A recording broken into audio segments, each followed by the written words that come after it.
more evidence of election fraud that you need to know that the mainstream news won't tell you about. So if you didn't know, Tina Peters is a hero to the entire country. She was the county recorder in Mesa County, Colorado. She saw the Dominion machine cheating in 2020, and she was so fed up with it, she's actually running for Secretary of State.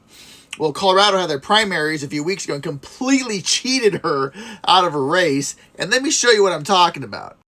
So what you're seeing here is the data on election day.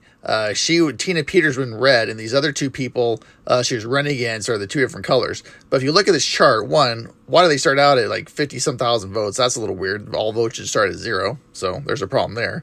But more importantly, look at every time there's an update, the updates are all the same throughout the entire race. From beginning of the election to the end of the election, the exact same percentages are always going up. This never happens in election. On its face, this is massive evidence that there's a machine algorithm manipulating the vote. You start out at a certain percentage, and as the race comes in, you get the same percentage. This never happens.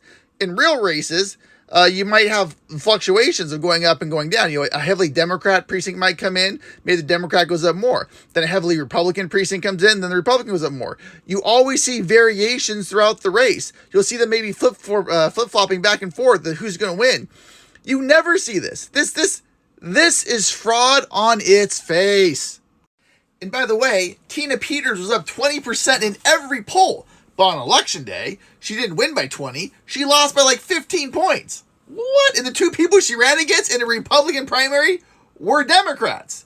They both worked for Zuckerberg in CTCL, Center for Tech and Civic Life. These are liberal-funded organizations. She ran against two Democrats who are planted in the system that aren't real Republicans. But it gets worse. So Tina Peters, per law, wants a recount.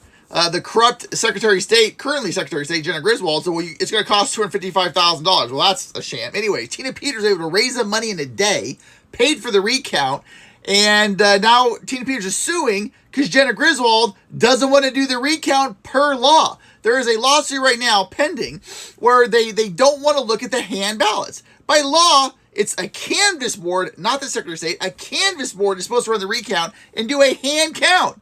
Jenna Griswold doesn't want to do a hand count. So Tina Peters is suing to force Jenna Griswold to do the hand count. What are they scared of? What are they scared of in that hand count? Yeah, we know. Tina Peters won. Anyways, follow me on Getter for more election news because they won't get banned there, but I'll eventually get banned on TikTok.